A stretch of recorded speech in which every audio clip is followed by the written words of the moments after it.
Copart, 4% de rendement sur les free cash flow à l'heure actuelle. Est-ce que c'est une entreprise intéressante à mettre en watchlist ou en portefeuille? On va regarder ça tout de suite. Avant de commencer, cette vidéo n'engage que moi. Ceci ne représente pas un conseil d'investissement, mais seulement une analyse fortuite. Je me réserve le droit de me tromper, évidemment. Donc, à l'heure d'aujourd'hui, on regarde Copart. Donc, Copart, qu'est-ce que c'est? Donc, ils font dans les services commerciaux, surtout au niveau des véhicules. Donc, Copart, c'est un site de revente de véhicules entre particuliers et on a un petit peu des enchères, voilà, de véhicules.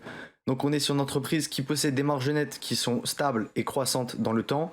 On a un PE qui est quand même assez haut parce qu'on est sur une entreprise de croissance, et si vous regardez la courbe des free cash flow, vous voyez que depuis 2020 jusqu'à maintenant, là on a une petite normalisation des bénéfices, mais sinon on est sur une très très belle croissance, étant donné que voilà, elle a bénéficié des effets Covid. Il y a eu pas mal de gens qui achetaient en ligne leur véhicule au lieu d'aller dans des concessionnaires, donc vous voyez quand même que son PE a énormément bougé, et là à l'heure actuelle il est à 43 parce qu'il y a une très grosse phase de croissance sur ce genre d'entreprise. Donc qu'est-ce qu'on va regarder en compte de résultat? On va aller voir un revenu total qui augmente et qui est extrêmement croissant. Donc on a des augmentations de minimum, voilà, 8%, et maximum on a des plus 30%. Vous voyez qu'en 2020 on n'a pas eu de changement du tout. En ce qui est terme de coût des marchandises qui augmente, ça c'est normal. Dépenses d'exploitation par contre qui augmentent assez peu, donc ça peut être intéressant. On va aller regarder les revenus nets qui vont être quand même assez hauts. Vous voyez quand même, pour un revenu total à ce niveau-là, on a un revenu net qui représente un tiers du revenu total, donc c'est pas mal. On va regarder ça avec les free cash flow. On voit que le free cash flow, lui, par contre, est un petit peu plus bas. Pourquoi? Parce qu'il y a une dépense d'immobilisation qui est assez importante, voilà, sur cette entreprise. Vous voyez qu'ici, peut-être que c'est dû avec les business qu'on a pu acheter potentiellement. Vous voyez qu'il y a assez peu d'achats ou de ventes d'entreprise. Bon, il y a eu un achat ici en 2022. Et en termes trimestriels, vous voyez qu'il n'y a vraiment pas grand-chose. On achète des petits business, sûrement des sites pour pouvoir améliorer la compatibilité. Et sinon, vous voyez que la dépense d'investissement en termes d'immobilisation, on est quand même haut et assez élevé. Vous voyez que cash lié aux activités d'exploitation, il est tout le temps identique, ou sinon il est en croissance. Donc ça, c'est ce qu'on aime bien. Cash lié aux activités d'investissement en croissance aussi. Il y a pas mal d'achats de placement. Vous voyez que là, par exemple, sur le dernier trimestre, donc là, le Q4 2023, parce que elle finit son année fiscale en septembre, voilà. Donc on a les résultats là, je les ai eus le 14 septembre. Vous voyez que là, par rapport au free cash flow, quand même, on a un cash, on a un investissement qui est énorme. Donc je pense qu'on a dû avoir pas mal en trésorerie. On a dû faire une belle baisse, pas du tout. Donc potentiellement, on a des créances qui ont dû augmenter.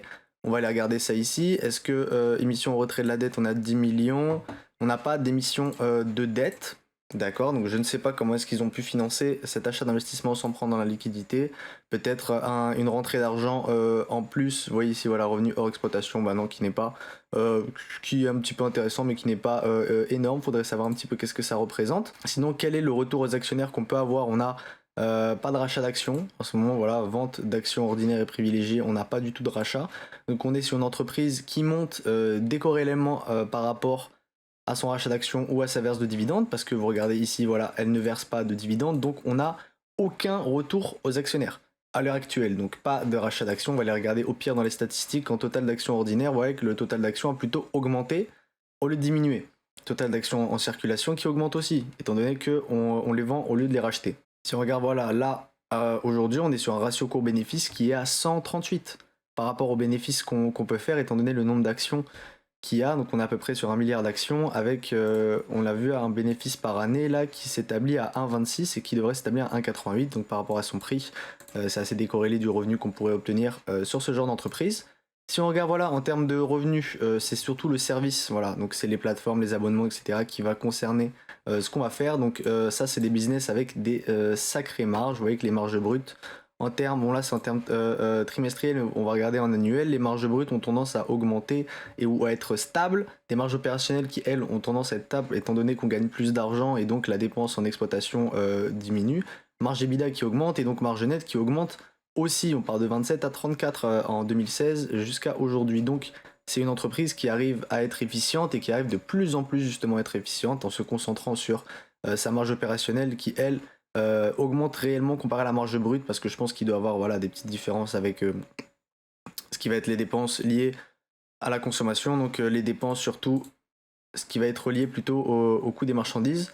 Voilà, donc vous voyez, en dépression amortissement, ça bouge pas trop. Par contre, en coût des marchandises vendues, ça par contre, ça augmente, étant donné que on a un rapport avec l'inflation, etc. Enfin, vous savez qu'est-ce que ça peut être sur ce genre d'entreprise. Donc, qu'est-ce qu'on irait chercher à peu près comme statistique, du coup, j'imagine, sur ce genre d'entreprise? Déjà, pour l'acheter, il faut aller regarder le genre de PER à peu près que pour avoir ce genre de business. Donc, on est sur un C2C, donc c'est des mots, le plus souvent il y a assez peu de sites internet qui permettent la revente de véhicules entre particuliers, donc on peut avoir au niveau de ce point de vue là. Par contre, est-ce que c'est possibilité qu'il y ait un nouvel entrant sur le marché? Ça sera à regarder, à prendre en compte.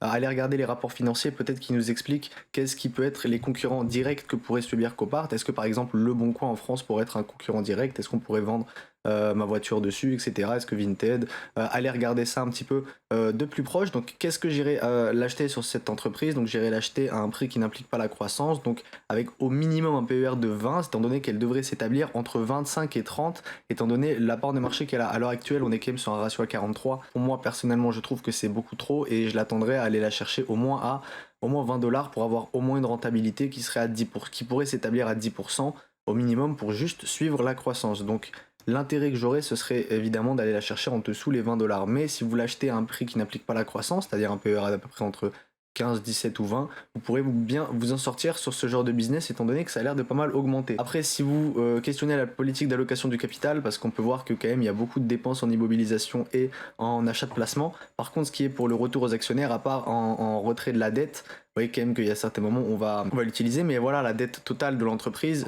correspond à un trimestre. Donc on est sur une entreprise qui a pas du tout de passif en fait. Vous voyez ici les passifs, même que ça soit en passif immobilier, on est quand même, voilà, dette à long terme, 98 millions. Vous voyez, si on va regarder la dette à court terme, on est à 21 millions, ils l'ont emprunté là, il y a 2 trimestres. Donc en fait, vraiment l'entreprise, potentiellement, pourrait être intéressante à n'importe quel PER parce qu'on est sur une entreprise qui, à l'heure d'aujourd'hui, s'en sort très bien avec ses totales d'actifs et de passifs. En valeur comptable par action, par contre, on est à 5,86, donc c'est assez peu. On irait l'acheter quand même. Après, sur ce genre de business, on est quand même pas énormément sur de l'immobilisation, hein. Ça augmente, mais on peut souvent avoir beaucoup plus en liquidité que ce qu'on peut avoir en actifs immobilisés. Donc je pense que ça, c'est pas un ratio à prendre en compte sur ce genre de business. Ce qu'il faut aller voir, c'est vraiment les marges. Est-ce qu'on arrive à être de plus en plus efficient? Parce qu'on est quand même sur, voilà, je vous ai dit, un business qui demande une dépense d'exploitation qui n'augmente pas, qui suit par contre les coûts des marchandises. Donc potentiellement une entreprise intéressante. Voilà, si vous appréciez ce genre de vidéo, n'hésitez pas à mettre un like et à vous abonner. Et moi, je vous dis à bientôt.